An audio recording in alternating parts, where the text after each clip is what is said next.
Hello বন্ধুরা, কেমন আছেন সবাই? আশা করি সকলে ভালো আছেন। আমি মহসিন, গ্রাফিক্স ডিজাইন বিডি টিউটোরিয়ালে আপনাকে জানাই স্বাগতম। আজকে আমি দেখাবো কিভাবে অ্যাডোব ইলাস্ট্রেটরের সাহায্যে 3D টেক্সট ডিজাইন করা যায়। তো বন্ধুরা, আপনি যদি আমার চ্যানেলে নতুন হয়ে থাকেন তাহলে চ্যানেল সাবস্ক্রাইব করবেন এবং পাশে থাকা বেল আইকনে ক্লিক করে রাখবেন, যাতে আপনি আমার নতুন নতুন টিউটোরিয়াল পেয়ে যান সবার আগে। তো বন্ধুরা, যাওয়া যাক মূল টিউটোরিয়ালে। টুলবার অপশন থেকে টাইপ টুল নিলাম, মাউসের বাম বাটন সিঙ্গেল ক্লিক করে 3D টাইপ করলাম। মাউসের সাহায্যে টেক্সটটি 30 ডিগ্রি রোটেট করলাম। অবজেক্টের উপর মাউসের রাইট বাটন সিঙ্গেল ক্লিক করে ক্রিয়েট আউটলাইন সিলেক্ট করলাম। অবজেক্ট কপি করার জন্য এডিট মেনু থেকে copy, then paste in front select করলে টেক্সট কপি হয়ে যাবে।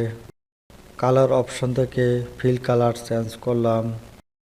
মাউসের সাহায্যে ড্রাগ করে ওপরের অংশ মুভ করে ডান পাশে বসিয়ে দেব। এখানে অবশ্যই খেয়াল রাখতে হবে যেন উপরের অংশের বাম কর্নারের সাথে নিচের অংশের ডান কর্নার এর সাথে মিলে যায়, তাহলেই আমরা 3D টেক্সট ডিজাইন করতে পারবো। উপরের অংশ সিলেক্ট থাকা অবস্থায় গ্রেডিয়েন্ট টুলের উপর ডাবল ক্লিক করলাম। এবার gradient type liner gradient select করলাম। এখানে আমরা পছন্দ মতো কালার দিয়ে দিব।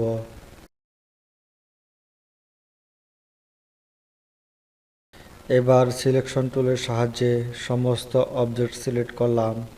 ব্লেন্ড টুল নিলাম। মাউসের সাহায্যে ওপরের কালারের উপর ক্লিক করলাম। এরপরে উপর থেকে নিচের কালারে নিয়ে আসব। এখানে দেখা যাচ্ছে 3টি কালার হয়ে গেছে। টেক্সটটিকে 3Dর পূর্ণ রূপ দেওয়ার জন্য ব্লেন্ড টুলের উপর ডাবল ক্লিক করলে ব্লেন্ড অপশন পাওয়া যাবে।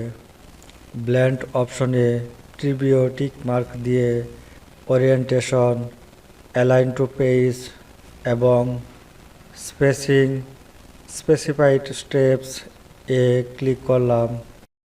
এখানে আমি 30 টাইপ করে ওকে ক্লিক করলাম। আপনারা সুবিধা মতো সংখ্যা বসিয়ে নেবেন। ফাইল অপশন থেকে সেভে ক্লিক করে অবজেক্ট সেভ করলাম। এভাবে আমরা সহজেই অতি দ্রুত একটি 3D টেক্সট ডিজাইন করে নিতে পারি। তো বন্ধুরা, আমার টিউটোরিয়াল যদি ভালো লাগে তাহলে ভিডিও লাইক করবেন। টিউটোরিয়াল বুঝতে যদি কোনো সমস্যা হয় কমেন্ট বক্সে কমেন্ট করে জানাবেন। ভিডিও বন্ধুদের সাথে শেয়ার করবেন। আমার পরবর্তী টিউটোরিয়াল দেখার আমন্ত্রণ রইল। ধন্যবাদ সবাইকে।